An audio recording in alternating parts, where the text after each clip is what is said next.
श्री स्वामी समर्थ. जय जय स्वामी समर्थ. माझ्या स्वामी कृपा चॅनलमध्ये सर्वांना नमस्कार. स्वामी महाराजांच्या कृपेने तुमच्या सर्व चांगल्या इच्छा पूर्ण होत ही स्वामी महाराजांच्या चरणी प्रार्थना करते आणि आजच्या या नवीन व्हिडिओला सुरुवात करते. अनंत चतुर्दशीच्या दिवशी जो धागा बांधला जातो त्याला अनंताचा धागा असं म्हटलं जातं. त्याचबरोबर रक्षासूत्रही म्हटलं जातं. अनेकांना माहीत असेल तर अनंताचा धागा कसा बांधावा, त्याचबरोबर त्याचं काय महत्त्व आहे हे जाणून घेणार आहोत. त्याआधी तुम्ही माझ्या स्वामी कृपा चॅनलला सबस्क्राईब नक्की करा आणि व्हिडिओ माहितीपूर्ण वाटला तर लाईक शेअर जरूर करा. तर हा अनंताचा धागा अनंत चतुर्दशीच्या दिवशीच बांधला जातो. यंदा 6 सप्टेंबर 2025 वार शनिवार या दिवशी आहे अनंत चतुर्दशी. तर या दिवशी अनंत चतुर्दशीच्या दिवशी हा अनंताचा धागा बांधला जातो. गणपती बाप्पांच्या विसर्जनाच्या दिवशी पूजा करून हा धागा हातात बांधला जातो. तर तो कसा बांधावा, कधी सोडावा याची देखील ह्या व्हिडिओत मी माहिती तुमच्यासोबत शेअर करणार आहे. भगवान विष्णूंची कृपा मिळून देणाऱ्या या अनंत चतुर्दशीला अत्यंत महत्त्वाची मानली जाते. कारण या पवित्र तिथीला भगवान विष्णूच्या अनंत स्वरूपाची विशेष पूजा केली जाते. अनंत चतुर्दशीचा पवित्र सण दरवर्षी भाद्रपद महिन्याच्या शुक्ल पक्षाच्या चतुर्थीला साजरा केला जातो. तो यावर्षी अनंत चतुर्दशी ही आधी सांगितल्याप्रमाणे 6 सप्टेंबर 2025 वार शनिवार या दिवशी आहे. तर भक्त हा पवित्र सण अनंत चौदस म्हणून देखील ओळखतात, ज्यात भगवान विष्णूंची पूजा केल्यावर प्रसाद म्हणून 14 गाठींचं हे अनंताचा धागा जो आहे तो हातामध्ये बांधतात. हा अनंताचा धागा बघा, तुमच्या जवळपास जर स्वामी केंद्र असेल तर तिथे देखील तुम्हाला हा मिळून जाईल. तुम्ही तिथून आणू शकता किंवा तुम्ही बघा रक्षासूत्र आहे ते रक्षासूत्र आणून हा तयार करून त्या दिवशी तुम्ही अनंत चतुर्दशीला बांधू शकता. तर बघा काय करायचं आहे. अनंत चतुर्दशीच्या दिवशी भगवान विष्णूंच्या उपासनेत गाठी असलेल्या अनंत सूत्राची पूजा करण्याला विशेष महत्त्व आहे.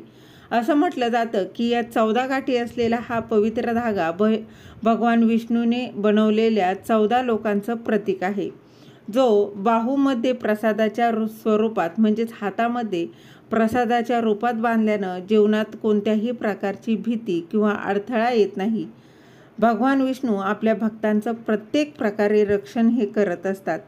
तर या अनंत सूत्राच्या या अनंत धाग्याची पूजा कशी करायची आहे तर बघा, सर्वात आधी अनंत चतुर्दशीच्या दिवशी सकाळी लवकर उठून आंघोळ करून स्वच्छ वस्त्र परिधान करावी.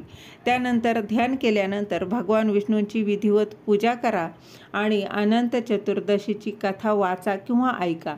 त्यानंतर या अनंताच्या धाग्याला हळद कुंकू लावायचं आहे, केशर लावायचं आहे. बघा, जर तुम्ही रेडीमेड हा धागा आणला असेल किंवा धागा साधा असेल तर त्याला 14 गाठी तयार करून घ्या आणि त्यानंतर भगवान विष्णूंचा मंत्र तुम्हाला जप करायचा आहे. आता बघा, अगदी साधा सोपा ओम नमो भगवते वासुदेवाय नमः या मंत्राचा तुम्ही जप केला तरी चालणार आहे आणि या मंत्राचं पठण करून भगवान विष्णूंना तो समर्पित करायचा आहे.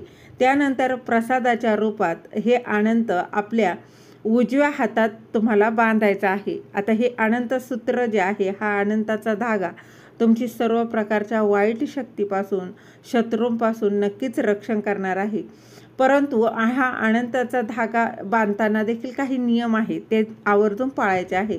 तर अनंत चतुर्दशीच्या दिवशी भगवान विष्णूंचा प्रसाद मानला जाणारा हा अनंताचा धागा बघा, तुम्ही बांधल्यानंतर रात्रीच्या वेळी ते काढून ठेवलं जातं आणि दुसऱ्या दिवशी पवित्र नदीमध्ये किंवा तलावात तुम्ही विसर्जन करू शकता. जर त्याही दिवशी बघा ही शक्य झालं नाही तर त्या व्यक्तीला पुढील 14 दिवसांसाठी हा अनंताचा धागा असाच हातात ठेवावा लागतो. जर 14 दिवसानंतरही त्याला हे करता शक्य झालं नाही किंवा बघा काही कारणांनी करता आलं नाही तर वर्षभर घातला तरी देखील चालतो. पुढच्या वर्षीच्या अनंत चतुर्दशीला तुम्हाला तो काढायचा आहे आणि विसर्जन करायचं आहे.